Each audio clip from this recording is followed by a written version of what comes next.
ඔයත් අහලා තියෙන ලංකාවේ පහළ වෙච්ච ලිඛිත සාක්ෂි තියෙන අවසාන මහරහතන් වහන්සේ මලියදේව මහරහතන් වහන්සේ. අදටත් රහතන් වහන්සේලා පහළ වෙනවා. හැබැයි අපිට එහෙම සම්මුඛ වෙන්නේ නැහැ. වට්ටාරම පන්සලේ හිටපු මලියදේව හාමුදුරුවෝ රහත් වෙන්න කලින් ගමේ හිටපු අම්මා කෙනෙක් වස් ආරාධනා කළා. ස්වාමීනි, වස් ආරාධනාව පිළිගනු මැනවි. ඒ අම්මා හරිම දුප්පත්. උදේටත් දානේ හදන් එනවා, දවල්ටත් දානේ හදන් එනවා, හවසටත් ගිලම්පස ටික ගේනවා. මලියදේව හාමුදුරුවෝ දානේ වළඳනවා, පන්සලට වෙලා වස් කාලේ ගත කරනවා. දවසක් අහම්බෙන් මලියදේව හාමුදුරුවෝ පිණ්ඩපාතේ වඩිනවා මේ අම්මගේ ගෙදරට. දැන් උපාසකම්ම දාන ගෙනාවට ගේ කොහෙද කියලාවත් දන්නේ නැති නිසා උන්වහන්සේ දවසක් වඩිනවා. උපාසකම්ම නෑ ගෙදර, මිනිපිරියක් ඉන්නවා. අනේ හාමුදුරුවනේ, අම්මා ගියා එළියට, දානේ සකස් කරලා තියෙන්නේ මම බෙදන්නම් කියලා. අර මිනිපිරිය ගේ ඇතුළට ගිහිල්ලා මුට්ටිය කාල් ගන්නවා. යට හූර තමයි ගන්නෙ.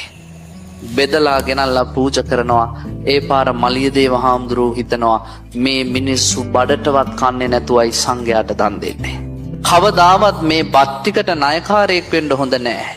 සංසාරේ මිනිස්සුන්ට කඹරන්න හිතන්න හොඳ නැහැ. ඒ නිසා මේ දෙන දානේ මහත්ඵල මහානිසංස කරන්න මම අදින් පස්සේ මගේ නොනැස වර්ධනය කරන්න ඕන. මේ වස් කාලේ ගෙවිලා ඉවර වෙන්න කලින් මං සියලු කෙලෙසුන් නසා රහත් වෙන්න ඕනේ.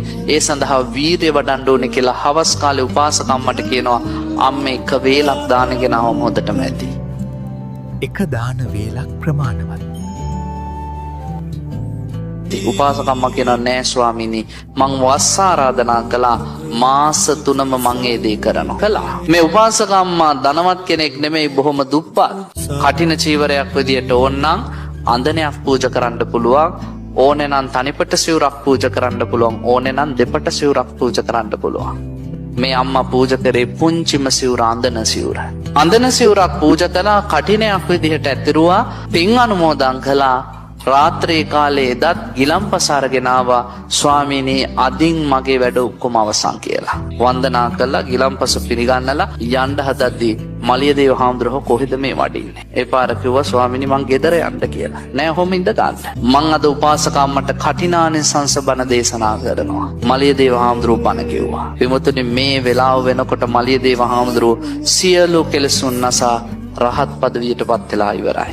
උන්වහන්සේ රහතන් වහන්සේ නමක් විදියට තමයි කියන්නේ අම්ම ඉඳගන්න බණ ටිකක් අහන්න. තුන්යම් රාත්‍රිය මුළුල්ලේ රැලි වෙනකම් මේ අහිංසකම්මට බණ කිව්වා. උදෑසන අලුයම් කාලේ උපාසකම්මා සක්කාය දිට්ඨි, විචිකිච්ඡා, සීලබ්බත පරාමාස සංයෝජන 3 ප්‍රහාණය කරලා 4 අපායෙන් නිදහස් වුණා. උතුම් සෝතාපට්ටි ඵලයටපත් වුණා.